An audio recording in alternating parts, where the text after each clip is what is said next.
Brokerage fee ఇచ్చిన ఘనత రేవంత్ రెడ్డికే దక్కుతుంది. ఈ రాష్ట్ర చరిత్రలో ఇట్లా 169 కోట్లు బ్రోకరేజ్ ఫీజు ఇచ్చి అప్పుకు బ్రోకరేజ్ ఫీ మా మీదనేమో బురద చల్లిండ్రు, వీళ్ళు ఎక్కువ మిత్తికి అప్పు తెచ్చిండ్రు అని. మేము తెచ్చిందేం ప్రైవేట్ బ్యాంకులలో తేలే, కేంద్ర ప్రభుత్వ సంస్థ పిఎఫ్సి ఆర్ఈసి దగ్గర మేము ఆ రోజుల్లో రుణం తెచ్చాం. కానీ ఈయన గారు బ్రోకర్ను పెట్టుకొని బ్రోకర్ల ద్వారా ఇలా బ్రోకరేజ్ ఫీజు పెట్టి తెచ్చిండు. ఇంకా ఒక జోక్ చెప్పాలి మీకు, ఈ 169 కోట్లు తెచ్చిన 10,000 కోట్లకు టీజీఐసి ద్వారా వచ్చిన 10,000 కోట్లలో 169 కోట్లు బ్రోకరేజ్ ఫీజు కట్టిండ్రు. ఇప్పుడు ఇదే బ్రోకర్కు ఇంకో 20,000 కోట్ల అప్పుదేమని హెచ్ఎండిఏ ద్వారా వీళ్ళకి బాధ్యత అప్పచెప్పింది ఆల్రెడీ. ఇప్పుడు దానికి ఎంత ఫీజు కట్టారో ఇంకా రావాలి. మొన్న క్వశ్చన్ వేసిన అసెంబ్లీలో వేస్తే ఆన్సర్ ఇచ్చిండ్రు, ఇదే బ్రోకర్ని పెట్టుకున్నాం, 20,000 కోట్లు హెచ్ఎండిఏ భూములు కుదబెట్టి హెచ్ఎండిఏ ఆస్తులు కుదబెట్టి ఇంకో 20,000 కోట్ల అప్పుదేమన్నాం, దానికి కూడా ఇదే బ్రోకర్ను ఫైనల్ చేసినాం అని ఆన్సర్ ఇచ్చింది. నేను అడిగిన ఏం భూములు కుదబెట్టారు అని అడిగితే ఆన్సర్ ఏంటంటే ఇంకా ఏ భూములు కుదబెట్టాలని బ్రోకరును హెచ్ఎండిఏ మాట్లాడుకుంటున్నారు. ఆ బ్రోకర్కు నచ్చిన భూములు, బ్రోకర్కు ఆయనకు సూటబుల్ అనుకున్న భూములను కుదబెడతాం, అవి టాక్స్ ఈజ్ ఆన్ మాట్లాడుకుంటున్నారు ఇద్దరు. నిర్ణయం అయిన తర్వాత భూములు కుదబెడతాం, ఆ బ్రోకర్కు ఫీజు ఇస్తాం, ఇంక 20,000 కోట్లు హెచ్ఎండిఏకి అప్పు తెస్తామన్నారు. ఇప్పుడు ఆ బ్రోకర్ను పెట్టుకొని ఇప్పుడు టీజీఐసీలో 10,000 తెచ్చిండ్రు, హెచ్ఎండిఏలో 20,000 కోట్లు తెచ్చిండ్రు, రేపు హెచ్ఎండబ్ల్యూఎస్ మెట్రో వాటర్ వర్క్స్కు తెస్తారట, అదే బ్రోకర్కు జిహెచ్ఎంసీ కూడా తెస్తారట. మొత్తం ఒక 50,000 కోట్లు ఈ బ్రోకర్ని అడ్డం పెట్టుకొని ఈయన బాంబేకి చెందిన ప్రముఖ చార్టెడ్ అకౌంటెంట్ బోరా గారు ఆ బ్రోకర్కి సంబంధించిన కంపెనీ పెట్టుకొని 1,000 కోట్ల రూపాయల అప్పులు తెచ్చి 100 కోట్ల రూపాయల బ్రోకర్ ఫీజు చెల్లించే ఒక కుట్ర, దాని వెనుక కమిషన్లు ఖాతా కార్యక్రమం ఇంకా చాలా ఉన్నాయి, సందర్భం వచ్చినప్పుడు చెప్తాం. Thank you.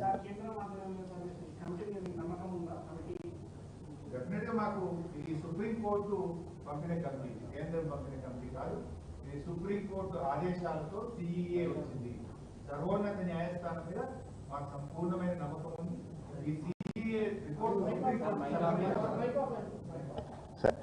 ఇది సర్వోన్నత న్యాయస్థానం సుప్రీంకోర్టు పంపినటువంటి కమిటీ, సుప్రీంకోర్టు డైరెక్షన్లో కమిటీ ఇన్స్పెక్షన్కి వచ్చింది కనుక మాకు సంపూర్ణమైన నమ్మకం ఉంది.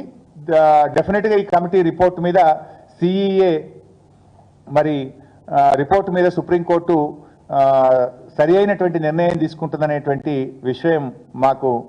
విశ్వాసం మాకుంది.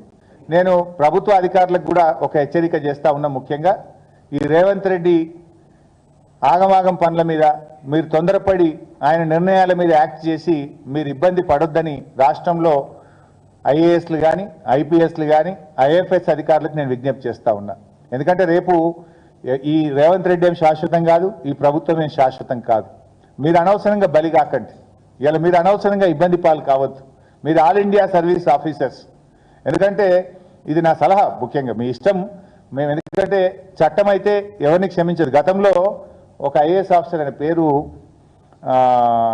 మన 4 టేక్ చెట్లు కొడితే ఆయన మీద జైలు శిక్ష వేసిండ్రు. ఒక జిల్లా కలెక్టర్ తన ప్రిమిసెస్లో ఉన్నటువంటి దాంట్లో 4 చెట్లు కొడితే ఆయనకు జైలు శిక్ష పడ్డది.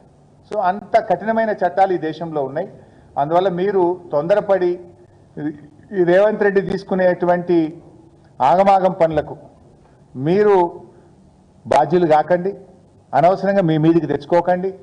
చట్టం ఇయ్యాల కాకపోతే రేపైనా తన పని తాను చేసుకుంటూ పోతుంది. సో అందువల్ల ఐఏఎస్ ఆఫీసర్లు కానీ ఐఎఫ్ఎస్ ఆఫీసర్లు కానీ ఐపీఎస్ ఆఫీసర్లు కానీ ఆల్ ఇండియా ఆఫీసర్స్ నేను చేసే విజ్ఞప్తి ఒకటే, చావి రంజన్ అనే ఐఏఎస్ ఆఫీసర్కు 2016లో జైలు శిక్ష పడ్డది.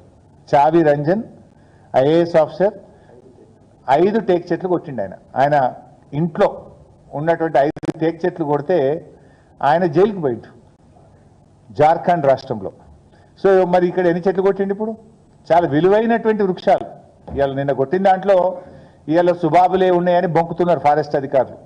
సుబాబులు కాదు, అక్కడ సుగంధ పరిమళాలు ఇచ్చేటువంటి శాండల్వుడ్ చెట్లు కూడా ఉన్నాయి. అందులో అనేక విలువైనటువంటి చెట్లు అక్కడ ఉన్నాయి.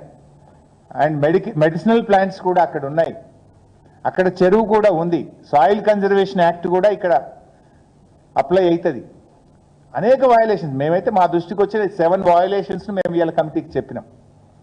సో అందువల్ల ఫైనల్గా ఆల్ ఇండియా ఆఫీసర్స్కు నా సలహా ఏంటంటే, ఈ రేవంత్ రెడ్డి చేసే దుందుడుకు చర్యల వల్ల, అవగాహన రైత్యంతో తీసుకునే నిర్ణయాల వల్ల మీరు చట్టానికి లోబడి పనిచేయండి. తొందరపడి మీరు ఎటువంటి నిర్ణయాలు తీసుకుంటే మీరు బాధ్యులు అవుతారు, అనవసరంగా మీరు ఇరుక్కపోతారు. మీరు మా